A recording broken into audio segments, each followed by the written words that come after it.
കഴക്കൂട്ടത്ത് 4 വയസ്സുള്ള കുട്ടിയെ മരിച്ച നിലയിൽ കണ്ടെത്തി. അപ്പം മരിച്ച നിലയിലാണ് കുട്ടിയെ വീട്ടിൽ നിന്നും കുടുംബം ആശുപത്രിയിൽ കഴക്കൂട്ടത്ത് ഒരു സ്വകാര്യ ആശുപത്രിയിൽ എത്തിച്ചു.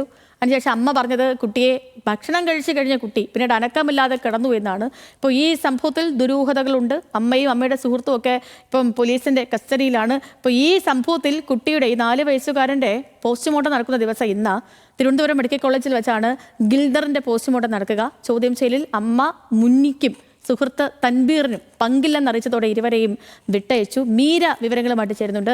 മീര, ഈ അമ്മയെയും അമ്മയുടെ സുഹൃത്തിനെയും ഒക്കെ ഇന്നലെ പോലീസ് കസ്റ്റഡിയിൽ എടുത്തിരുന്നു, പിന്നീട് വിട്ടയക്കുകയൊക്കെ ചെയ്തു. പക്ഷെ അപ്പോഴും ഇതിലൊരു ദുരൂഹത നിൽക്കുന്നുണ്ട്. ഈ ദുരൂഹത മാറണമെങ്കിൽ പോസ്റ്റ്മോർട്ടം റിപ്പോർട്ട് വരണം. അപ്പോൾ എങ്ങനെയാണ് നിലവിലെ സാഹചര്യം?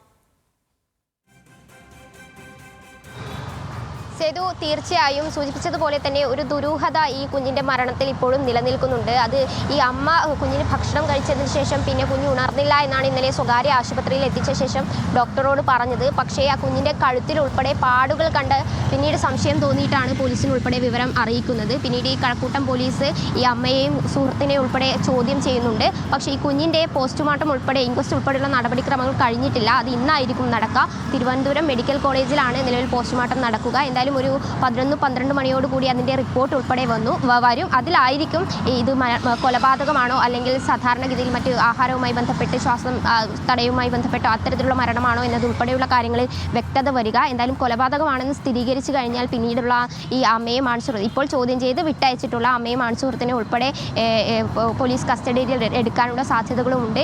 ഇന്നിപ്പോൾ പ്രധാനമായും ഈ കുഞ്ഞിൻ്റെ ഹിൽഡറിൻ്റെ പോസ്റ്റ്മോർട്ടമാണ്. അത് തിരുവനന്തപുരം മെഡിക്കൽ കോളേജിലായിരിക്കും നടക്കുക. നേരത്തെ നമ്മൾ പറഞ്ഞതുപോലെ തന്നെ ഇന്നലെ രാത്രിയായിരുന്നു ഈ ദാരുണമായിട്ടുള്ള സംഭവം ഉണ്ടാകുന്നത്. കുഞ്ഞിന് ഭക്ഷണം കൊടുത്ത് കിടത്തി പിന്നീട് എണീറ്റില്ല എന്നായിരുന്നു അമ്മ പറഞ്ഞത്. പിന്നീടാണ് ഈ ഒരു ദുരൂഹ സാഹചര്യം കൂടി. അതിലാണ് ഒരു ദുരൂഹത ഇപ്പോഴും നിലനിൽക്കുന്നത് മീര. കാരണം ഭക്ഷണം കഴിച്ച് കൊടുത്ത് കിടത്തിയ കുട്ടി പിന്നീട് എഴുന്നേറ്റില്ല എന്നാണ് ഈ അമ്മ പറയുന്നത്. കുഞ്ഞിനെ